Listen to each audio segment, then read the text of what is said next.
August 18 నుంచి KBR park చుట్టూ మొత్తం ట్రాఫిక్ రూల్స్ కఠినం చేస్తున్నారు. వెళ్ళాల్సిన రూట్ని కొన్ని మాత్రం క్లోజ్ చేసి కొన్ని వరకు అయితే రిలీవ్ చేస్తున్నారు.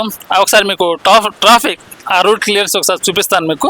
ఒకసారి చూసుకున్నట్లయితే ఇక్కడ ఇది కేబీఆర్ పార్క్ చుట్టూ ఉన్న వ్యూ అన్నమాట. ఇది ట్రాఫిక్ క్లియరెన్స్. ఇది మనకు ఇక్కడ చూసుకున్నట్లయితే సాగర్ సొసైటీ. ఇది పంజాగుట్ట నుంచి రావాల్సినట్టు. పంజాగుట్ట నుంచి మాదాపూర్ వెళ్ళాలంటే ఇప్పుడు ఆ ఛాన్స్ లేదు. ఇప్పుడు పంజాగుట్ట నుంచి మాదాపూర్ వెళ్ళాలంటే ఇక్కడ నుంచి cancer hospital, journalist colony, film Nagar, CVR news అవన్నీ దాటుకొని డైరెక్ట్ ఇక్కడ మాదాపూర్కి రావాలన్నమాట. జూబ్లీ చౌక్ జస్ట్ 1 కిలోమీటర్ డిస్టెన్స్ కాస్త ఇప్పుడు ఈ 3.5-4 కిలోమీటర్ ట్రావెల్ చేయాల్సి వస్తుంది.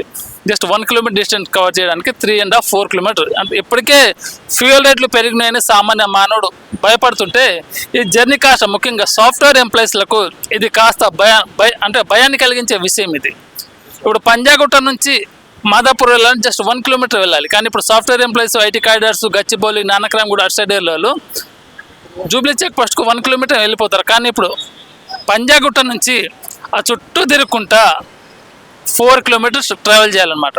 కాకపోతే ఇక్కడ ప్రధాన సమస్య ఏంటంటే ట్రాఫిక్ క్లియర్ అంటే ట్రాఫిక్ ఉండదు ఎక్కడ కూడా. ఇప్పుడు పంజాగుట్ట నుంచి అటు film Nagar, journalist colony, jubilee check post వెళ్ళాలంటే ఎక్కడ పడితే అక్కడ ట్రాఫిక్లు ఉన్నాయి. కాకపోతే ఆగస్టు 18 నుంచి ఎక్కడ సిగ్నల్ ఉండదు. అంటే ఇక్కడ రూట్ని పెంచేశారు, టైం కన్జర్షన్ అనేది తగ్గిపోయింది ఇక్కడ అన్నమాట. ఇది అసలే ఫ్యూయల్ రేట్లు పెరిగినాయని సామాన్యుడు భయపడుతుంటే ఈ ట్రాఫిక్ కాస్త 1 కిలోమీటర్ కాస్త 4 కిలోమీటర్స్ డిస్టెన్స్ అయింది. మరి రాబోయే రోజుల్లో అంటే వాహనదారులు దీన్ని అంటే స్వాగతిస్తారా లేకపోతే దీనిపై మరిన్ని చర్చలు జరుగుతాయో తెలియదు. అంటే హైదరాబాద్ని ట్రాఫిక్ లైన్ సిటీగా నిర్మించాలని కేబీఆర్ పార్క్ చుట్టూ అండర్ పాస్ నిర్మిస్తున్నారు. ఇప్పుడు మనం చూసుకుంటే అది పంజాగుట్ట నుంచి వచ్చే దారి, అది నాగార్జున సర్కిల్ అనమాట. ఇప్పటి వరకు పంజాగుట్ట నుంచి మాదాపూర్ ఇలా స్ట్రైట్గా వెళ్ళిపోవచ్చు, అలా వెళ్ళిపోవచ్చు అనమాట. ఇప్పటికైతే ఏం ట్రాఫిక్ లేదు. కానీ ఆగస్టు 18 నుంచి పంజాగుట్ట నుంచి మాదాపూర్ వెళ్ళేటోళ్ళకి ఆ అవకాశం లేదు. ఎందుకంటే ఆగస్టు 18 నుంచి పంజాగుట్ట నుంచి లెఫ్ట్ తీసుకొని అలా cancer hospital, Apollo hospital, journalist colony అలా మాదాపూర్ వెళ్ళాలనుకో జూబ్లీ చెక్ పోస్ట్కి వెళ్ళాలి. సో ఇక్కడ 1 కిలోమీటర్స్ కాస్త 4 కిలోమీటర్స్ డిస్టెన్స్ అయింది.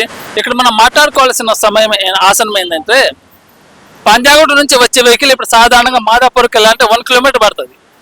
కానీ ఇప్పుడు ఆగస్టు 18 తర్వాత పంజాగుట్ట నుంచి మాదాపూర్ వెళ్ళాలంటే చుట్టూ కేబీఆర్ పార్క్ చుట్టూ ఉన్న లైన్ మొత్తం తిరుక్కుంటూ వెళ్ళాలి. దాదాపుగా 4 కిలోమీటర్ డిస్టెన్స్. అంటే ఇక్కడ ట్రావెల్ పెరుగుతుంది కాబట్టి ట్రాఫిక్ ఉండదు. ఇప్పుడు ఎక్కడ పడితే అక్కడ ట్రాఫిక్ సిగ్నల్ ఉన్నాయి. ఇక్కడ మనం చూసుకుంటే ఇక్కడ పంజాగుట్ట నాగార్జున సర్కిల్ నుంచి అక్కడ ఒక అండర్ పాస్ నిర్మిస్తున్నారు. అది మొత్తం అక్కడ దాకా యూటర్న్ ఉంటుంది. కానీ ఇటు నుంచి వచ్చే వెహికల్కే తీవ్ర సమస్యలు ఎదుర్కోబోతున్నారు. లేటెస్ట్ అప్డేట్స్ కోసం మన నేటి ధాత్రి ఛానల్ని సబ్స్క్రైబ్ చేయండి. అలాగే మీకు నచ్చిన వీడియోని లైక్ చేసి, షేర్ చేసి, కామెంట్ చేయండి.